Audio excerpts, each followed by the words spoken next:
Yo, yo, yo. Right, as mentioned last month, the main Carp Angle show has now moved over to a subscription website, which is carpangle.tv. I've kept it as affordable as possible, but it really was the only way I could keep this project going. So it's just $3.99 a month if you set up a rolling subscription.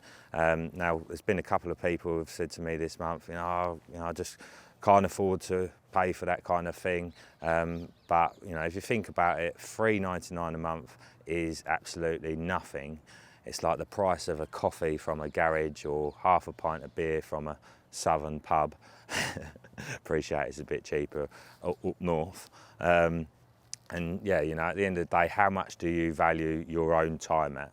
A lot of people, they have an hourly rate at work, so you'd think that whatever time outside of work should be worth even more than that. So if it's something you enjoy, you're getting 2 hours of information, inspiration and entertainment, then $3.99 a month, it's not really that much, is it? And hopefully you enjoy the show enough to agree. There is a $7.99 option on there as well, and that's for the people who love the show, want to support it further, can afford to do so, but also you people who pay $7.99 a month will be going into a monthly draw with a variety of prizes each month. So yeah, massive thank you to all of you who go and set up yourself a subscription now. I will still be putting out some content on YouTube each month. It's just going to be like a shorter version of the show, and that way I can, guide people to the website and also give a little bit back for those who can't afford to pay for it. So yeah, sit back and enjoy this month's Carp Angle YouTube Extra.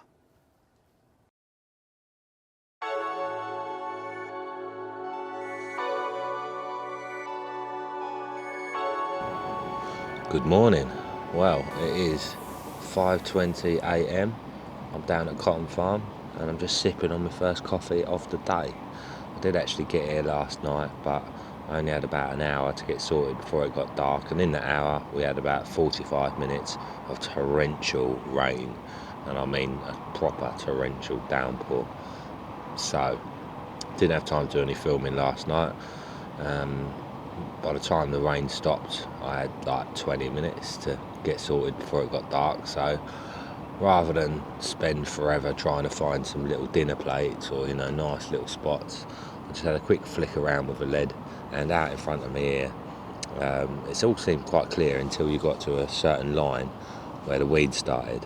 So I literally just clipped up just beyond that weed, and put all three rods sort of in the line about sort of 5 yards apart, something like that, and then just scattered bait in like a 20-yard line, and about 5 yards in depth. So a nice old line of bait out there, not loads, about 300 boilies, and woke up this morning at about 3:30 to an absolute ripper on the right hand rod. I did actually put 3 different rigs out there as well, just because I had 3 different rigs on the rods, and I thought, well, might as well cover my options, eh? Scattered about 300 baits, I reckon, in that vicinity. And yeah, the right hand rod went, say, about 3:30, and as soon as it tightened up to the clutch on the reel, the fish just hit the surface, almost like jumped out. I picked the rod up and I thought, blimey, I thought I had a pike on or something, it was so like scatty. And then at one point I thought it'd come off, so I was winding in, suddenly I hit it again, and yeah, anyway, that was just a nutty little common, about 12-14 pound, little sort of cricket bat, if you like. And then just before it got light, the left hand rod was away, which was on the spinner. The other one earlier on was on a bottom bait with quite a long hair on it, soft hook link. But yeah, the spinner rod went, and I've got a really nice mirror, which I just put in the sling for half hour, just whilst it got a bit more light. But yeah, it looks like a really cool one, like a really proper old one. It was still just about dark, so I haven't had a proper look at it in daylight, but it did look really cool. Yeah, my batteries run out on my torches as well. Obviously I've got my iPhone torch, but there wasn't any need. I could see it was a cool one. Yeah, so we've got him in the bag, and another 5 or 10 minutes we'll get him out and have a look at him. Wicked. So yeah, basically I've not actually been fishing for the last couple of weeks. I've been busy with other bits and pieces. I've had to do a little bit of freelance work, try and help pay the bills, and yeah, I had one of my own little festivals as well, which was a lot of fun. So yeah, as a result of that, I've not been fishing, and I've had quite a lot of days editing, and it was all just getting on top of me a bit. I was feeling a bit frazzled from it all. I was just like, right, I need to get out. So yeah, just came down to here because it's nice and local, and had this result. So yeah, I'm happy with that. And obviously it's also prime time, so good chance of another one, yeah, I'd say, after having them two. But we won't get greedy. I'm more than happy with what I've got, and yeah, I look forward to showing you him in a minute. Cheers.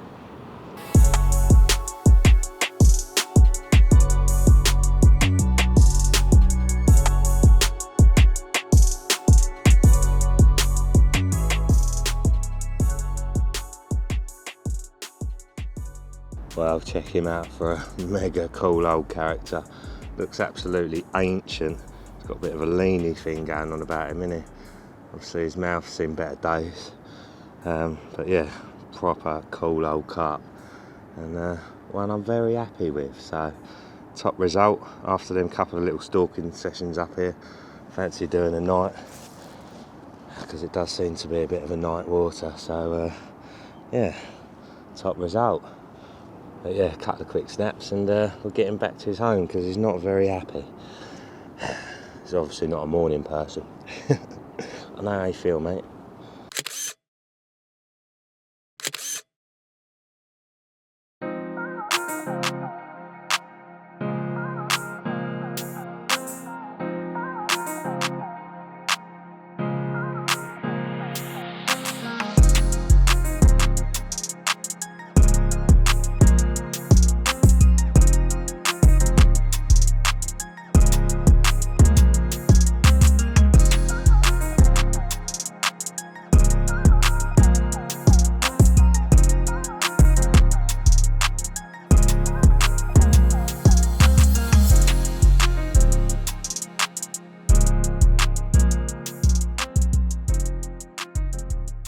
Yo, wow, we are back down Cotton Farm. As I mentioned last week when I came over on that Thursday and done a quick overnighter, you know.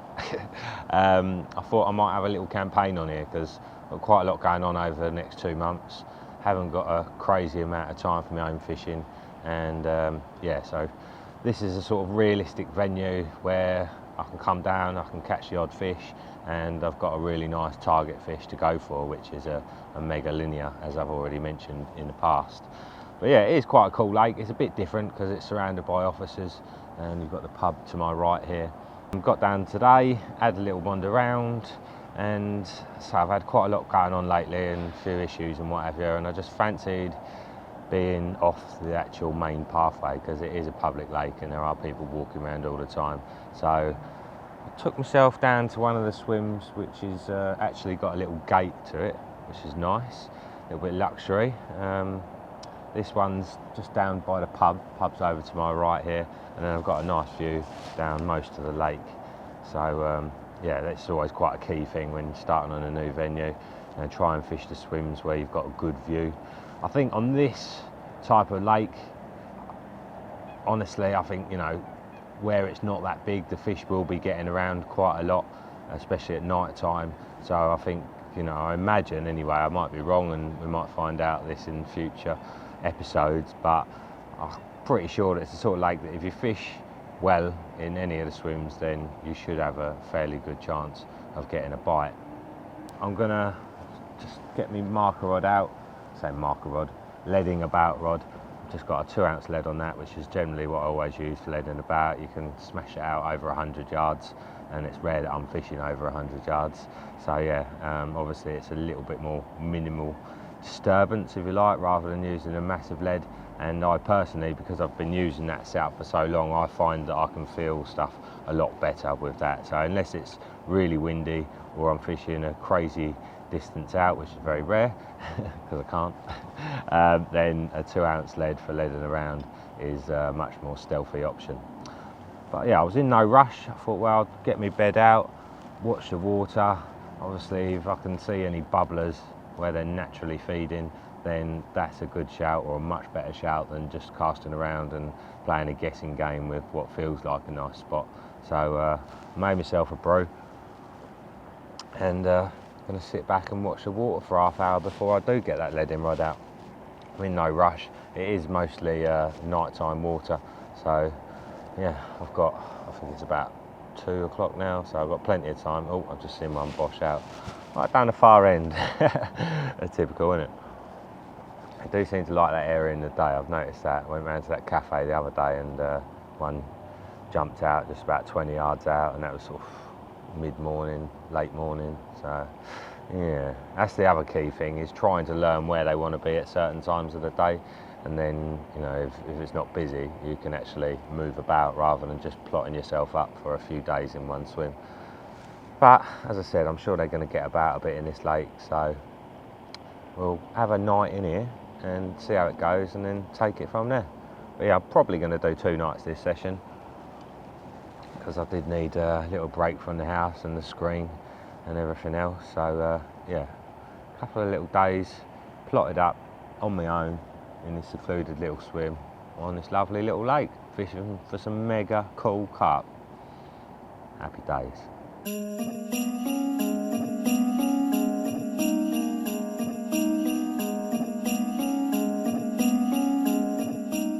Right, rods are out. It's time to kick back and watch the lake. It had quite a bit of a lead about, to be honest with you. It was a very different kind of swim to where I was the other night. The other night, as mentioned, you know, it was really clear, and then it just hit a line of weed, which I guess is where the lake was shallowing up. But out here it seems, say, mostly sort of between 6 and 8 foot, and loads of silkweed. I mean, not like stupid amounts. Most places should probably be presentable. Most places are presentable, should I say. But yeah, it's sort of like a spinner rig pop-up jobby. I spent quite a bit of time because I just wanted to try and find an area that was a little bit cleaner, and I found one area that felt a little bit smoother and potentially about a foot deeper than the surrounding areas. So I went for that on one rod, and rather than just put 3 rods in an area and scatter bait around like I did last time, I thought I'd fish 3 different spots. And I've got one just off the reeds up to the left, which I'd say is in about 5 foot of water. Nice clear smooth area. The middle one's the one I mentioned about, slightly deeper bit, sort of in the middle of this bit of water between here and the island basically. I thought rather than fish the kind of most obvious spots, although that reed line's probably quite an obvious spot, yeah, I thought I'd try and spend a bit of time flicking around that open water to find something a little bit more interesting. And yeah, I can imagine that's an area they're passing through fairly often. And then next door to me here is a little sort of overhang, or big overhang around to the right, and then just off to the left of that, under the willow overhang, a lovely crack down, probably a good sort of 6-7 foot of water. And yeah, I think them sort of clear spots, them rock hard gravelly spots in here are few and far between, so I quite fancy that one. And what I like also about fishing 3 different areas is sometimes, you know, you can get 3 spots working rather than just one. So we'll give that a go for tonight and see what's happening. I didn't put a lot of bait out, probably about 100 boilies, 15 mil, the new fish meal one from Mainline, which is well, it smells really good, to be honest with you. I know they've been playing around with it for a few years now, because I think it was 2 autumns ago, or maybe 3 autumns ago now actually, that I had a real good hit on it out of the meadow at St Ives. And so yeah, it's a bait that I've definitely got a lot of faith in already. And yeah, I've put the other one, the 3rd one, just on a tiger nut. That's the one on the gravel spot under the overhang. Just fancied it on one rod, and also, you know, on them sort of clearer gravelly spots, I'd rather have a bottom bait. So yeah, thought we'd try a little tiger on that. Put a couple of pouchfuls of the spod and pellet PVA bag mix out there. I like them little small pellets. When you spread them over a bit of an area, you know, it really keeps the fish rooting away there for quite a long time, and it can hold them on the spot for longer periods of time, rather than just, you know, 100 boilies. When they're gone, and it's quite obvious that they are gone, but them small tiny little pellets just sort of fall into the gravel and fall into the sediment, and yeah, like I say, definitely holds fish in the area for longer. So I'm pretty confident with my tactics, but fishing is fishing. You never know. We'll see what the night brings. There's some really cool carp in here, as well as the linear. There's some sort of really nice dark mirrors. There's some nice dark commons. I think there's a few 30s in here, but yeah, I think they're predominantly sort of 20s. But some cool carp to be got at, to be going for, and quite a few of them, by all accounts, don't come out very often. You know, they'll go on the missing list for a long time. So we always like one that hasn't been out for a while. Them old rare ones. Fingers crossed. Tidy.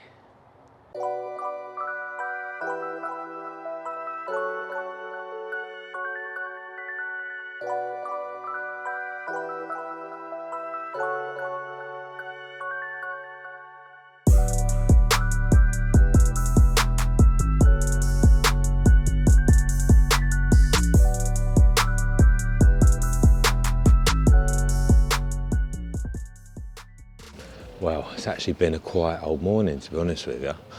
I've been sitting watching the water, and after them first few shows at first light, when I recast one of them rods, I didn't really see much more in my vicinity. And yeah, I had a couple of liners on this rod next door under the bush, and I thought to myself, you know what, they must be, because it's like these sort of patches of silkweed that are growing up in little columns, and I thought, oh, maybe the line's just sitting over that awkwardly. And anyway, I repositioned it, and then had another little liner a little while later, and I've just been down and had a little look, and I've seen, I saw one fish feeding just down to the right, and then went back, put the kettle on, went and had another look, and I've just seen like a big old dark fish. Couldn't see whether it was a mirror or common, but definitely 30 plus, and that was just milling over the spot where my rod is, which is in probably at least 6 foot of water, I reckon, and that was quite close to the top. But I did see another fish a bit further down, so I reckon, you know, they're circling the spot, they're dropping down, having a bit of grub, and then coming back up again, having a little chew. And yeah, it definitely feels like there's a good chance of a bite on this rod in the next hour or so. The wind's trickling in here as well. It's a really nice warm day. Yeah, super carpy, to be honest with you. I think there's a good chance we might have a fish on this rod soon, so I'm going to sit back and keep quiet, and fingers crossed I won't spook them. Well, patience was the key. It's not the big dark one, but it's a lovely looking mirror. Cool. Looks like a cracker.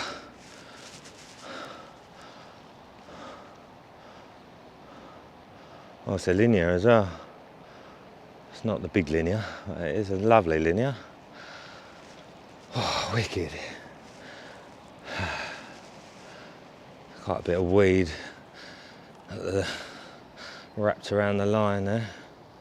Oh, God, he's having a good pull under that tree. Come on, mate. Oh, this silkweed's horrible. Stopping me having direct contact with a fish.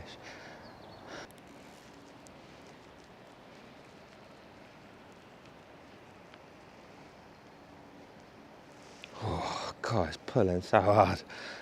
Massive ball of silkweed wrapped around the line. It's not doing me any favours. But I'm sure it's going to be tiring soon.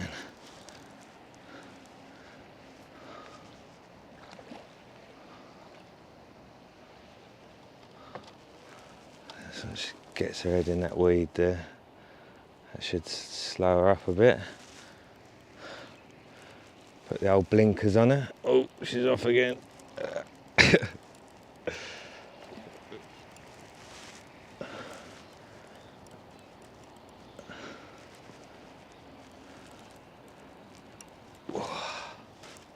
It's funny, I was going to move this morning till I saw these fish down here. It was clear there was an opportunity to be had. God, does not want to give up. Oh, there's the head.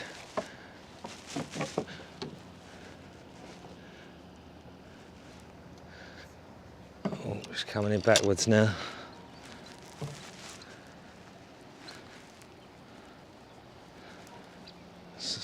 scoopy moment.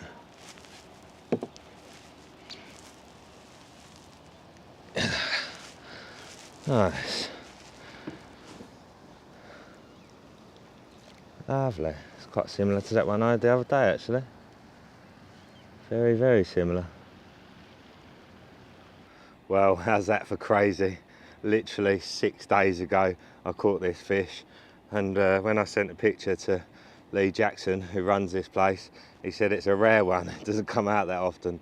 So to catch him twice in 2 sessions, 2 different swims, different baits, it's just pretty weird really, isn't it? He must like my aroma. Do you like my aroma, mate? Anyway, don't want to hold him for long because, like I say, it was only 6 days ago I last had him out, so let's get him back ASAP. Wicked. Unfortunately, he's probably spooked that big black one out of the area, but I'm going to keep an eye on that spot for the next couple of hours. I think I might move for tonight, but yeah, I'll keep you posted either way.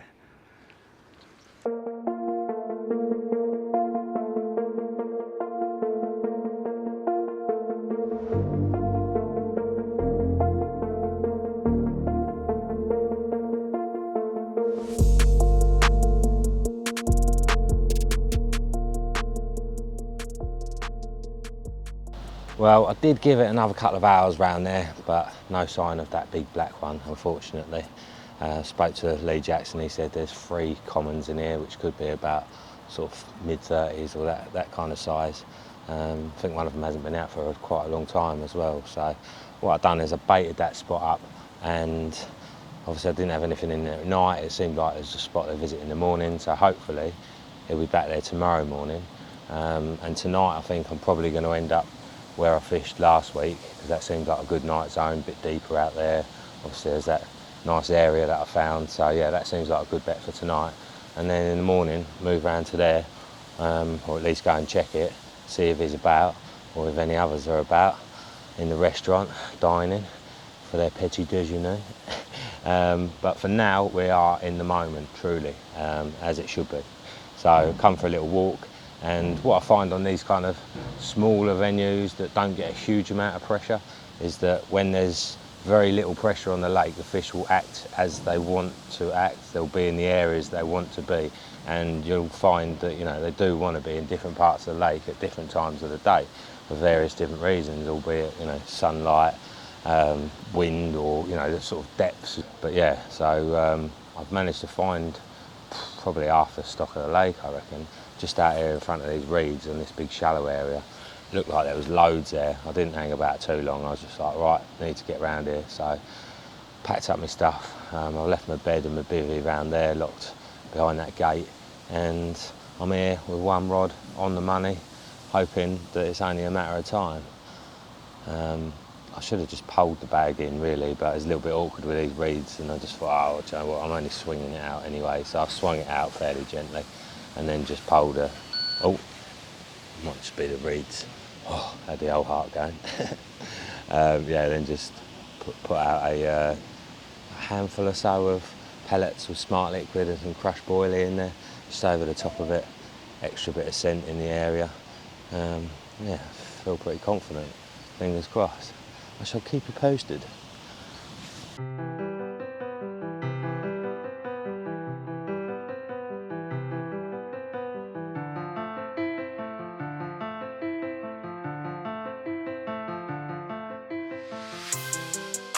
Right, back on the little beach, 3 rods out, same sort of tactics as last time. Apart from the rigs, I've just gone down the old route of spinners on all 3, 2 of them on the fish meal pop-ups and 1 on an IB.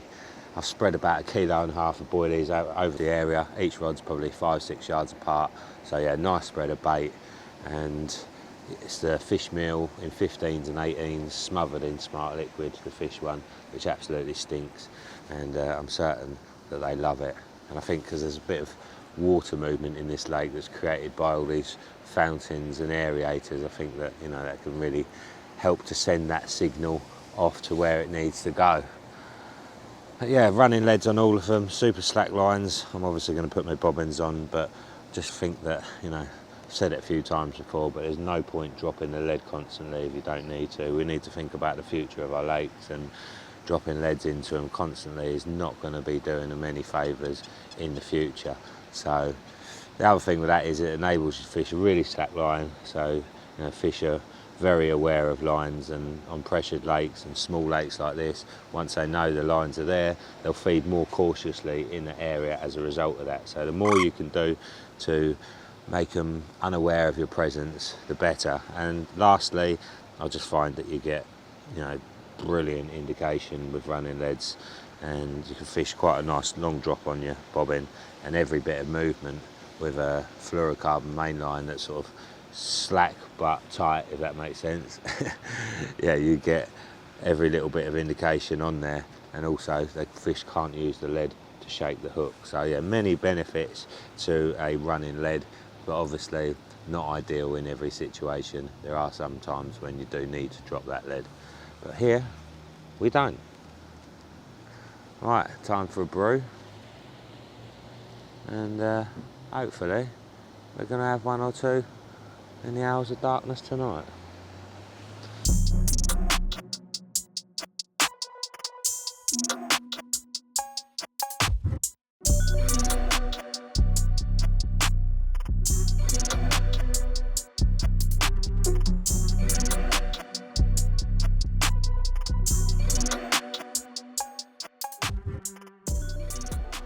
Well, chill. Well, there you go, just when you think it's all over, one comes out of the blue. I was really surprised there wasn't more activity last night, to be honest with you. The conditions are perfect, pressure dropped massively. The water level has actually gone up at least 2 inches overnight. The tips were a good 2 inches clear of the surface, and now they're pretty much touching the surface. So yeah, it's quite a lot of water in one night, and this snaky little fella doesn't want to be held up. Do you, mate? No. Look, calm down, I don't want to juggle you. So yeah, he saved the blank last night. As I say, he's a bit of a character, big old gap in his dorsal there, long old cricket bat common. I imagine some of these are pretty old in here. I think there's a few to be had, but yeah, it's them old mirrors that I really want to catch. Although there are some really cracking commons in here too. So yeah, we shall continue this campaign. I'm going to get packed up now, check on that margin spot before I leave.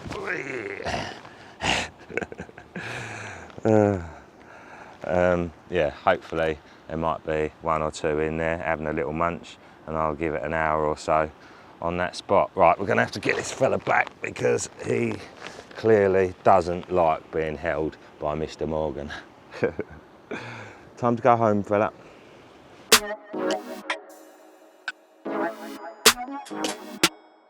Well, I dumped all my gear in the car. Everything's absolutely drenched, so it was a bit of a slog with a barrow going up the hill, I must admit.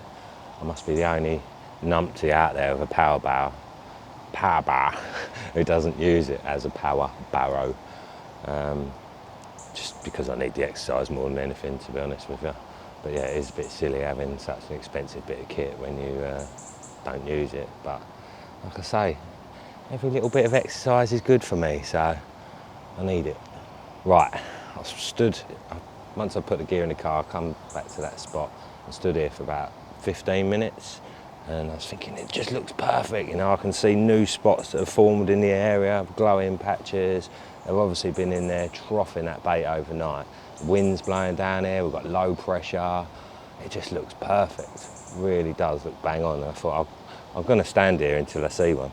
And yeah, it took about 15 minutes before one come in, dropped down, having a munch. It looked like a mid-20 or so. So yeah, I'm going to get a rod in there. I was considering putting two in there because the line's sort of, the spots are just the other side of some weed, so the line's not going to be an issue. But we'll just stick to one to start with and see how that goes. But hopefully, where they've been in there troughing and having all that free food, it should be a fairly quick bite. Doesn't always go according to plan, but fingers crossed, we'll give it a go. Can't see anything down there at the moment, so hopefully the coast is clear. So I'm going to have to lower this in gently.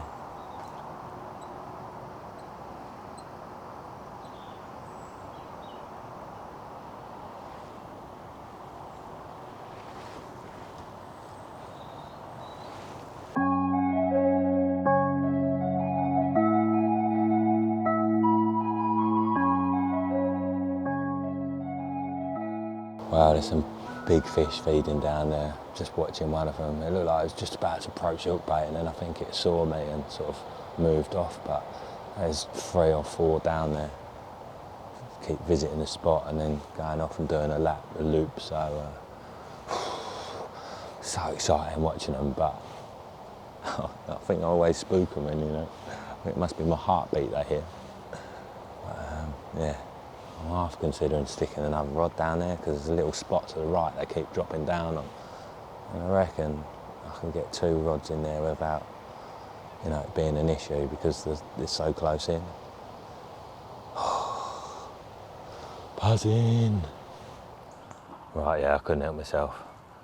Double whammy it is. I've dropped a little solid bag onto a little dinner plate of a spot. I've got a little trimmed down fish meal boilie on there, so it's a bottom bait, but it's probably about 12 mil in size. And then, yeah, a little bit of ground bait, a few of the pellets, and a bit of smart liquid. So I've got one on a spinner and one on a solid bag, that little short rig. They mouth that, it's game over. So one of them looked like it might have been the big linear as well, so I'm so excited. Oh, here we go. Oh. Yeah, it's still on. So mirror. Oh, look at the state of that rod. There's so much weight on the rod, I've got no control over it. Get off. Right, where's that net? Oh, this is not ideal at all. Might have to hand line him.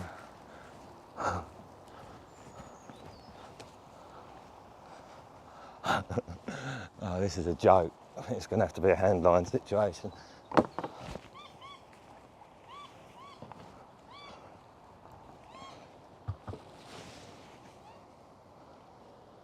That wasn't out there very long at all, literally a few minutes. Cool, it's a nice mirror.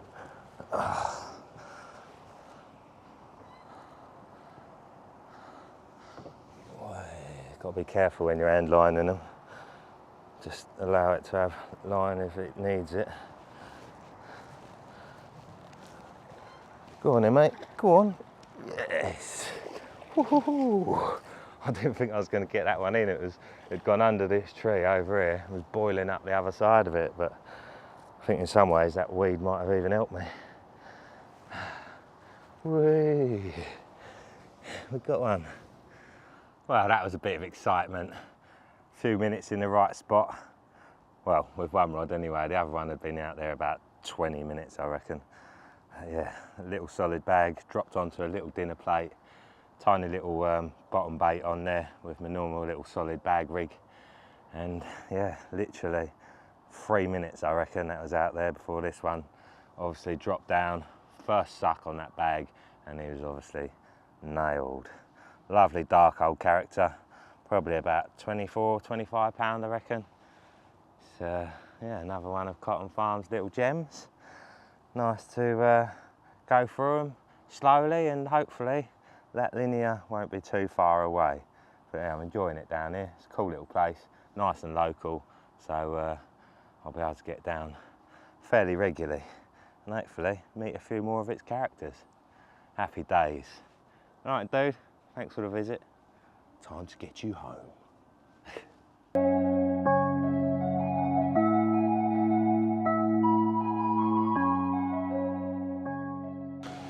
Well, just done a night down Cotton Farm. Got here last night and yeah, didn't get set up till just before dark, so I didn't really get any filming done.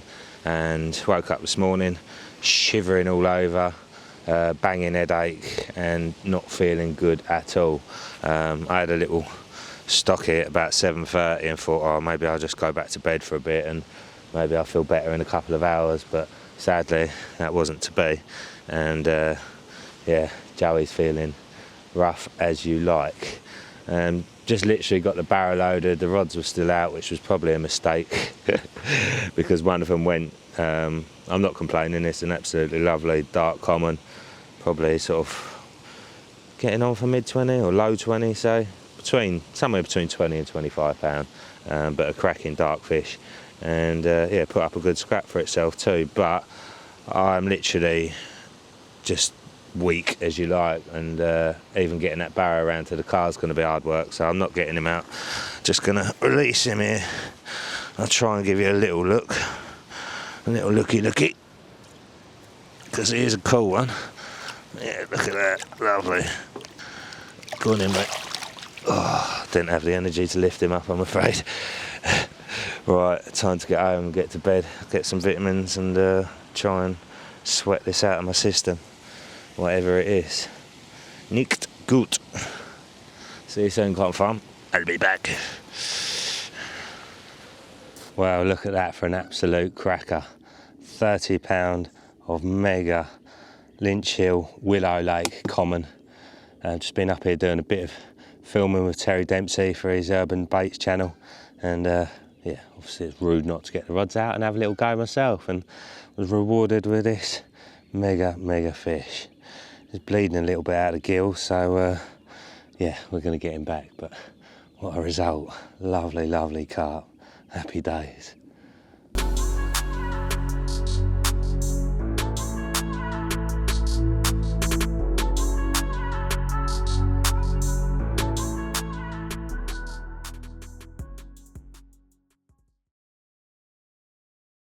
Okay, we're back out with Tim again. Last month we looked a little bit into Tim's history and talked a bit about mental health in general. From now on, over the coming months, we're going to get a little bit more specific on certain areas within our lives that we can focus on to improve our mental wealth, as I like to call it.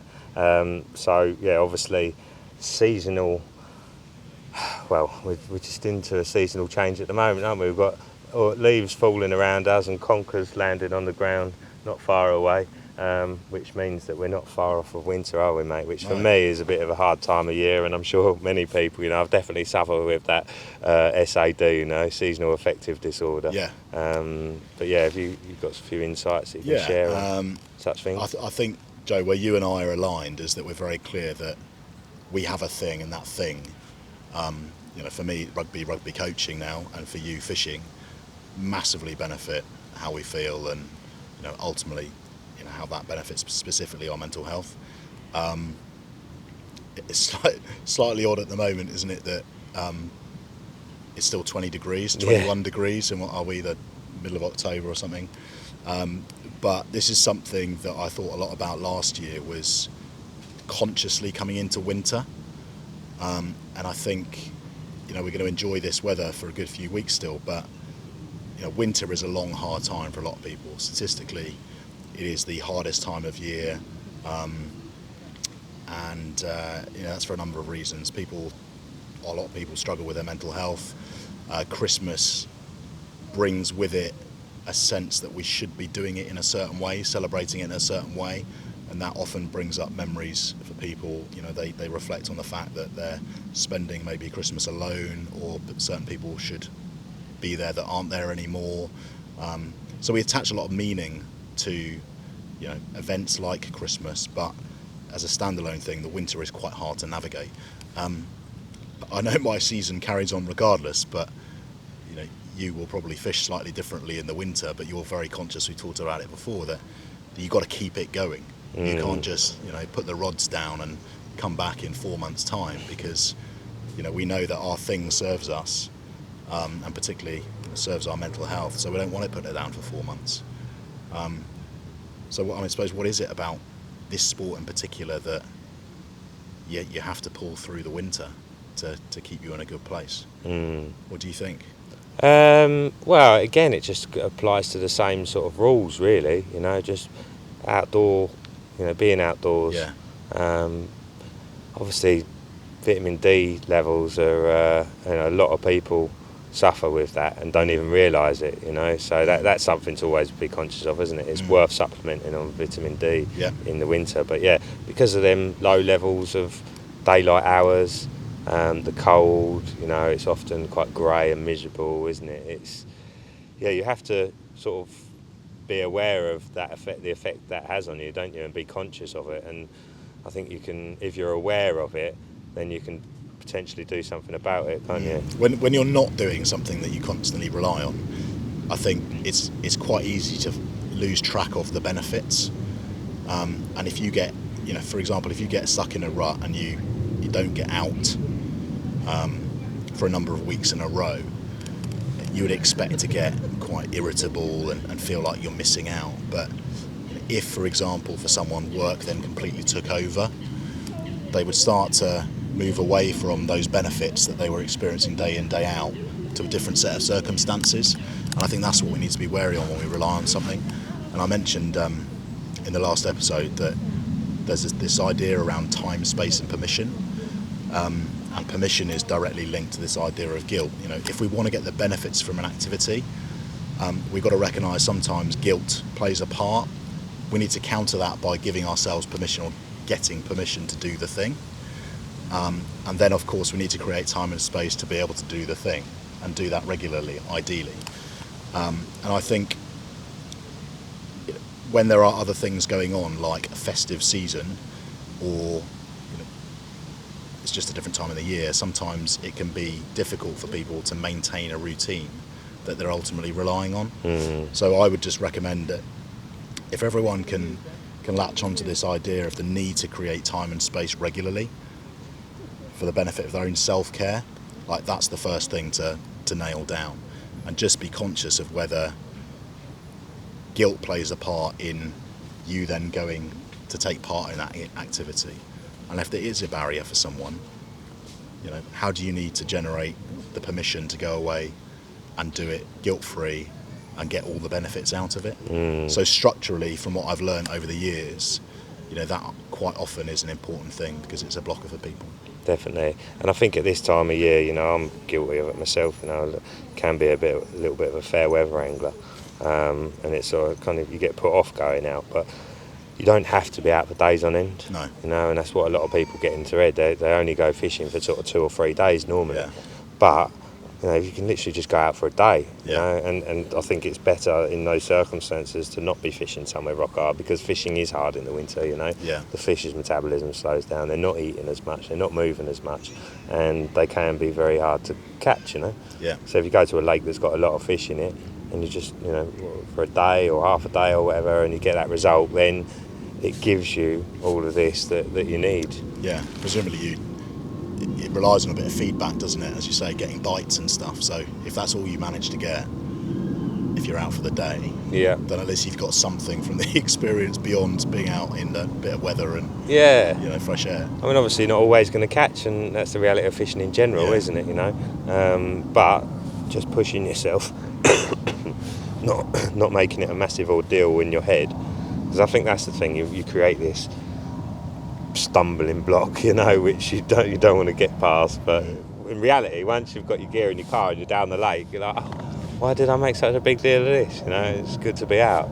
And you've gone to all that effort, so you've got to enjoy the experience and the process, haven't you? Definitely. I think sometimes with sport, and my time's been mostly in team sport, you place a lot of emphasis on winning. And what I realised was that at the points in life where I took myself too seriously and was working too hard, I was always pushing towards something that was either there or it wasn't. Maybe it was perceived pressure or something, or some sort of goal that hadn't been specified. You just keep pushing forward for no particular reason. And if you don't enjoy the process and the ride and the experience of whatever you're doing at the time,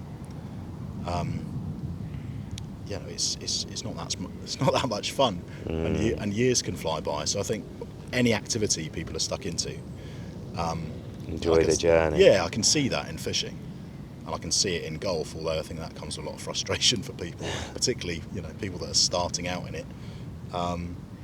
That 4 hours out, wandering around a golf course, has its own benefit. Being out on the water with a few bites here and there is still massively beneficial.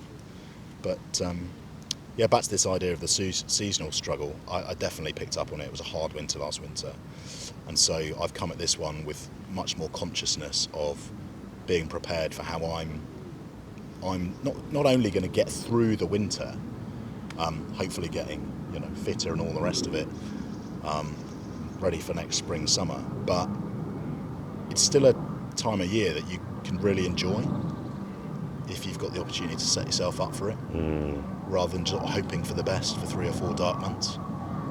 And I think with all things mental health, hoping for the best is not a place you want to be.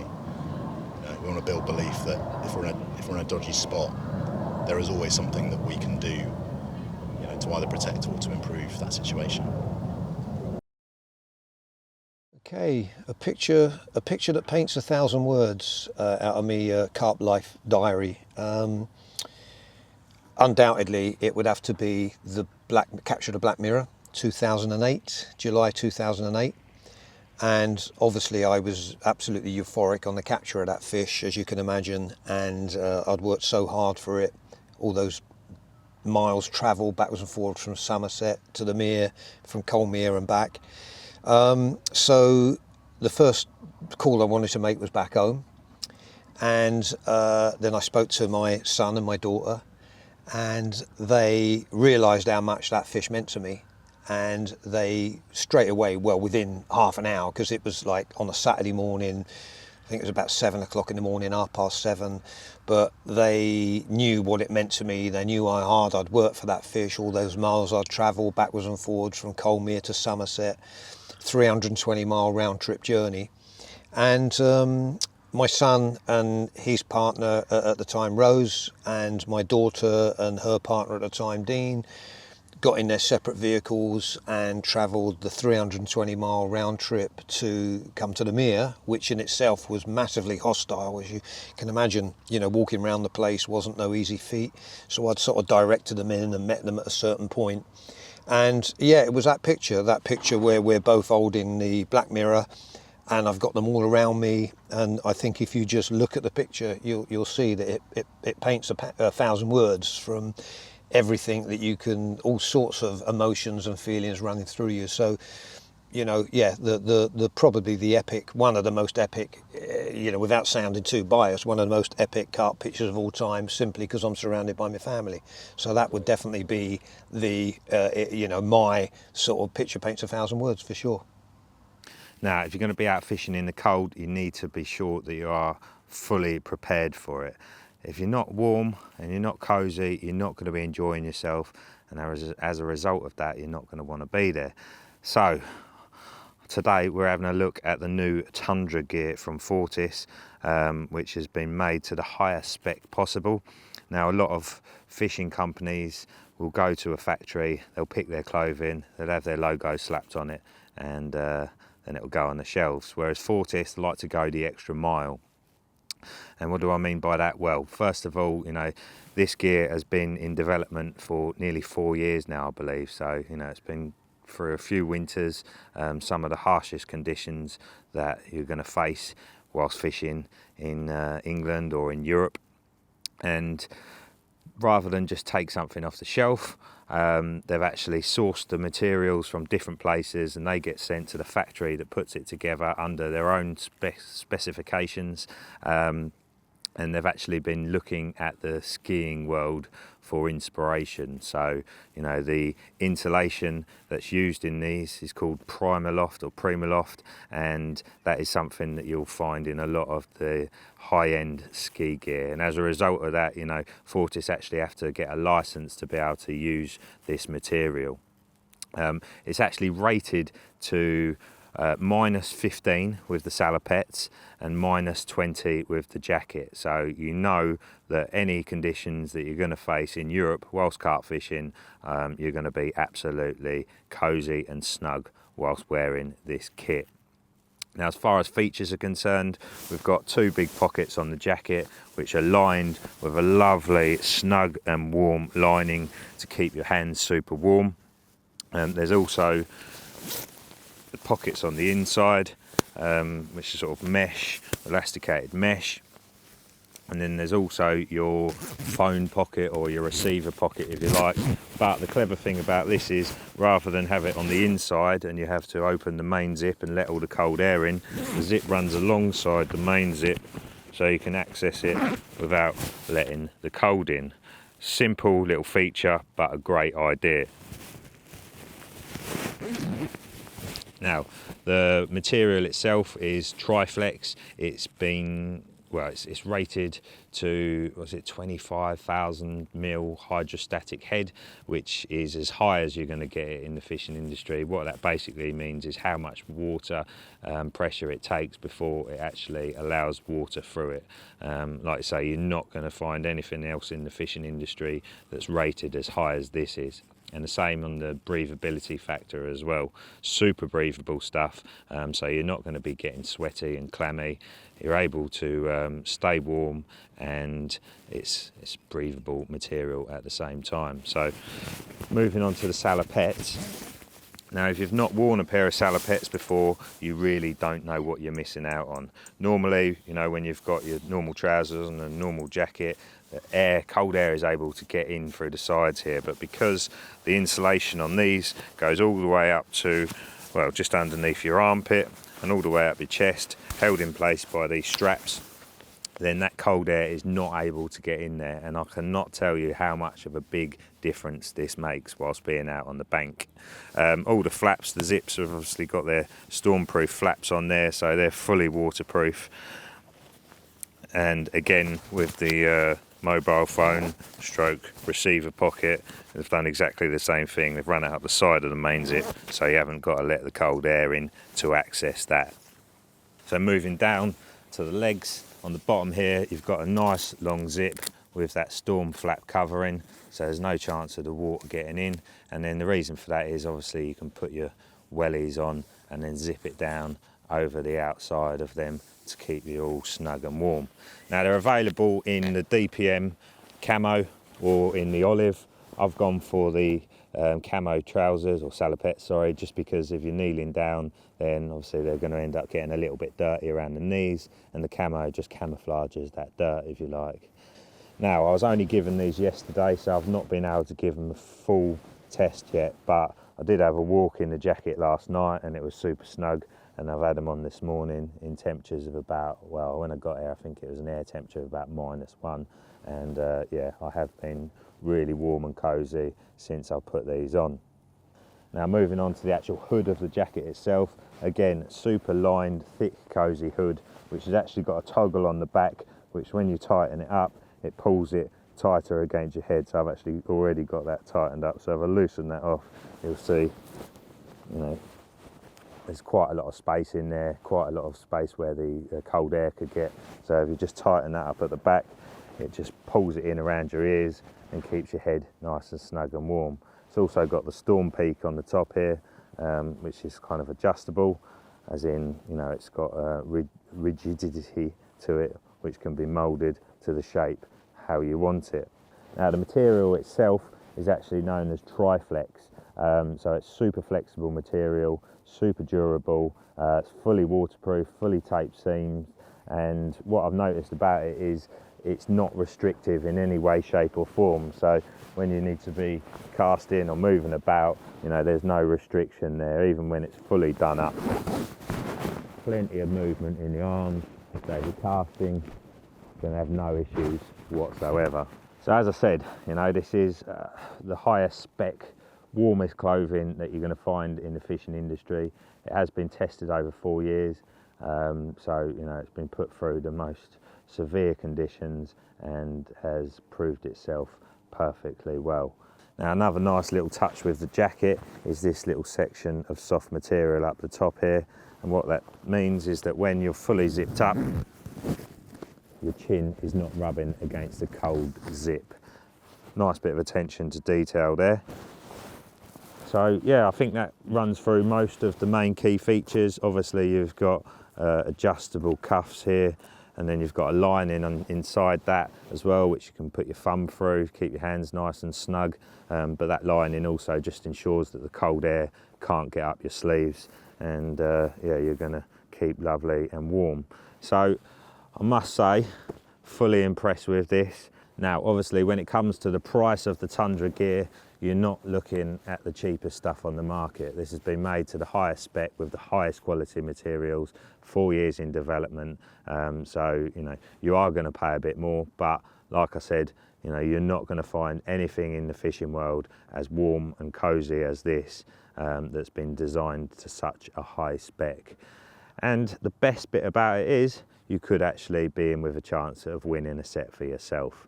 So all Carp Angle Gold Card members on the website, those paying $7.99 a month, will be going into a draw to win a set of these at the end of the month. Not just these, but there'll be a few other prizes as well, but this is the sort of first prize, if you like, for this month. So yeah, that's me sorted for the winter, fully kitted out, not going to be cold wherever I go. Very impressive clothing that I'm sure you'll agree once you see it. Top stuff. Right, whilst I'm waiting for a fish, I thought I'd kill a bit of time by sharing a little story with you. Now this story is one that I was going to save for my book, but I thought, well, it's a good story, I might as well share it. So, when I was little, I used to fish this little lake called the Garrison, which was a nice little sort of sand pit, which was set down in the ground. It used to get really weedy, it was very rich, and had some really good fish in it. And as a result of that, you know, you had some good anglers fishing there. So that was where I kind of discovered carp fishing, really. I used to walk around there and pester the anglers, and yeah, after a little while, they kind of sort of took a liking to me and used to let me sit there with them and pick their brains, and they'd send me down the shop to get their bits and pieces that they needed. And yeah, I used to just sort of pester them, really. I was a cheeky little bugger, but I must have been alright, because they'd put up with me, otherwise they would have just told me to do one, wouldn't they? Anyway, another guy started running it, and he was a friend of mine. I'd worked for him at his hairdressers, and you know, sweeping hair and making tea and what have you. So there was one particular fish in that lake that was Greg's favourite fish. Now, it was a really nice, common, long one, sort of about, I think it went up to about 26 pound, but a really, really cool carp, a special one. In fact, that lake was just, you know, had a real variety of fish in it, and they were all special ones, really. But this was Greg's favourite. Now, one day, someone stole Jimmy, this fish, and we managed to find out that it had been put into a local housing estate lake. Pretty rough old area, and not the nicest of lakes to end up in. So Greg thought he'd go and try and rescue it. So he went over there and tried netting it, and yeah, didn't have any joy getting it, unfortunately. Anyway, then a little while after that, someone reported to Greg who'd stolen this fish. So Greg used to run sort of like the acid house parties and that in the area, and yeah, had a lot of connections, and yeah, obviously, you know, took offence to the fact that this guy had come down and stole a fish from the lake that he ran. And so Greg arranged to meet this guy, and what he'd done is he rang him up and he said, sorry mate, he said, I heard you can get hold of fish, so, you know, is there any chance I might be able to, you know, buy some from you? And they arranged to meet in this pub car park one night. I was only 14 at the time, and Greg told me this story, and I thought, oh no, like, what's he going to end up doing, you know? I thought maybe I should go along, you know, to make sure he doesn't do anything silly. It's quite amusing considering I was only 14. So yeah, we've ended up going and meeting this guy in this pub car park, and we've pulled in like an old Land Rover, Essex boys, and yeah, as we pulled in, there was a car with two guys stood next to it. One of them was massive, he was on the driver's side, and then you had this other guy, and yeah, so basically Greg's got out of the car, he's walked up to the other guy, not the big one, the smaller one, and he said, "Are you Brian?" He said, "Yeah." He said, "All right, I'm Greg." And he went, "Okay, wait there a second, Brian." And he's leant into the Land Rover and pulled something out of the glove compartment. We didn't see what it was. The next thing I know, Greg said to him, "Listen mate, I know who you are and I know what you've done. You nicked my fish." And he's put something up against his head, like that. And you've just seen the blood just drop out of this guy, you know, he's turned into a ghost in a split second. And we soon realised, because there was another guy in the Land Rover as well, a fella called Wayne, who'd also come along to make sure Greg didn't do anything silly. Yeah, we soon realised that Greg had put a gun to this guy's head, and as you can imagine, he absolutely crapped himself. The big guy stood the other side of the car, the driver, he just kind of backed into his seat in the car, tucked himself in out of the way, didn't want anything to do with it. And Greg's had a stern word with this other chap, I won't mention his name. And yeah, he's got back in the car and we've drove off. We actually popped to another lake first, and Greg gave the guy who was fishing there, another friend of ours, who sadly passed away as well now because Greg's no longer with us either. Yeah, he gave him this gun and said, "Can you get rid of this?" And then we've driven home, and on the way home, this guy's rung Greg up and he's gone, "God, mate, what are you doing? Like, he went, pulling a gun on me." He went, "That was a bit much, wasn't it?" And Greg said, "Nah, don't be stupid, mate." He said it was just a bit of metal I was holding against your head, you know, like covering his tracks just in case. But yeah, you could imagine, like, as a 14-year-old, seeing someone having a gun put to their head. It's quite serious business, isn't it? But yeah, I'm sure he probably thought twice about stealing any more fish from that day on. Crazy stuff. Essex Boys does carp fishing. Right, first of all, I just want to apologise for my makeshift studio. I was meant to be out fishing today and I was going to do these bits and pieces on the bank. However, I got up this morning, went over there and the margins were frozen for about 20 yards out. So I couldn't get to the spot that I'd baited up. And obviously it wouldn't be safe to fish them sort of areas because you can't wind them through ice. So, bodged myself up a little studio in our man cave at the end of the garden. Bit of camo netting, a couple of cheap lights. Budget studio. I'll be on Blue Peter next. So, I've got a few bits to show you. There's a few new bits from the Carp Life stable. They've moved into the luggage department recently, and one thing you'll notice if you've got any Carp Life products is that everything's done to the highest of spec. You know, they never cut any corners, and that is definitely the case with these bits and pieces. So first of all, you've got your bits pouch. Now there's 3 of these that come in a set, so you've got 3 different sizes, and obviously it's up to you what you want to use them for. Now the biggest one,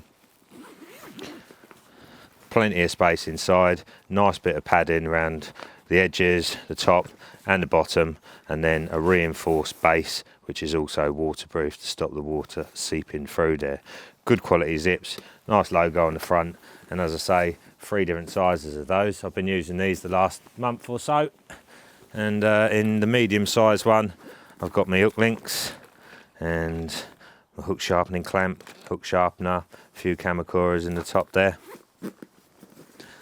And then the smaller one, it's designed for leads, so there's plenty enough space in there for as many leads as you'll need for a session.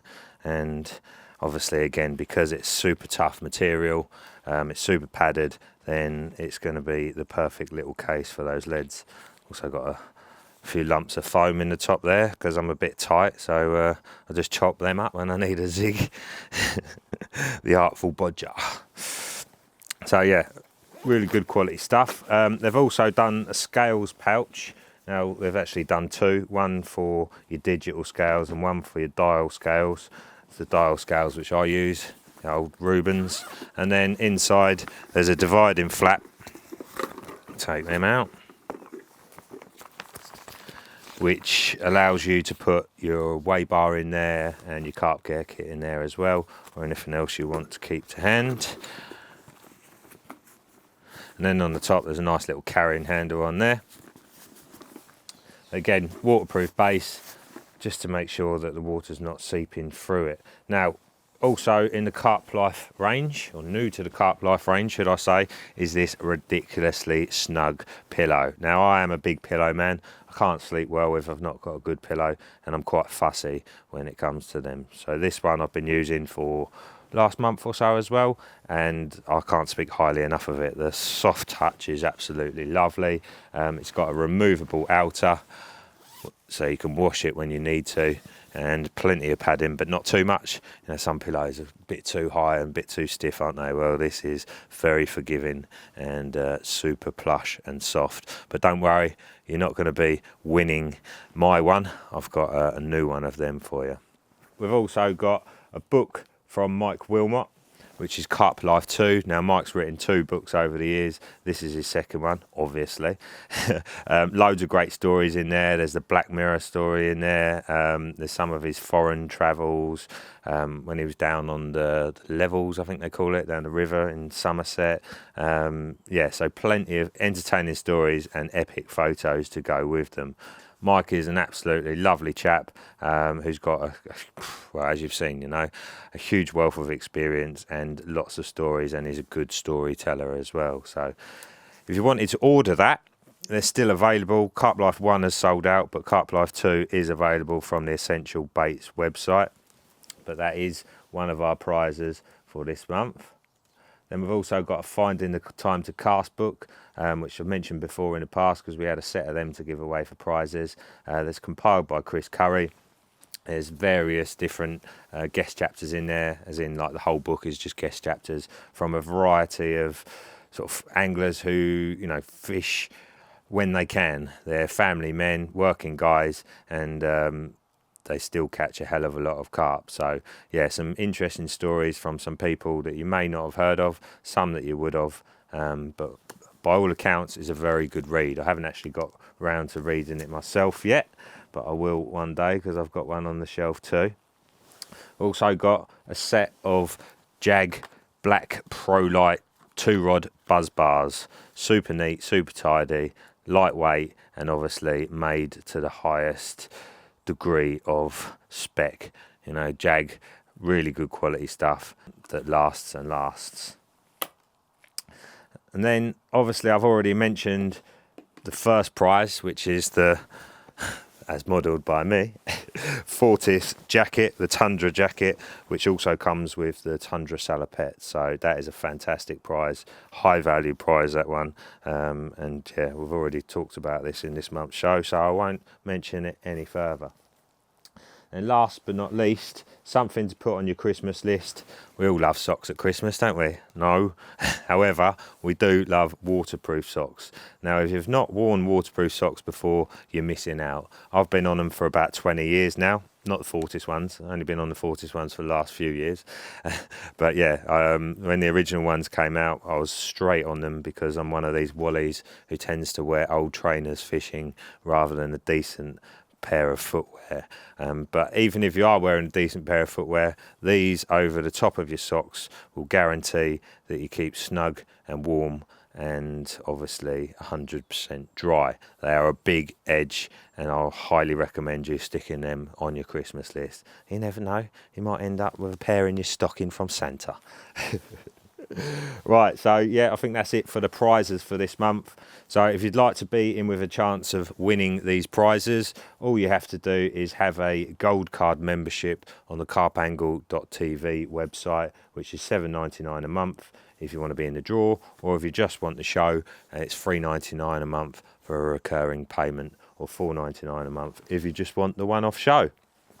So I think that's about it. I hope you enjoyed that show with Mike. Very entertaining and interesting guy who I thoroughly enjoyed spending a bit of time with. And obviously there's quite a lot of stories that we didn't get around to talking about. Now, we did get the Black Mirror story from him, which will be coming up in an episode in the future very soon.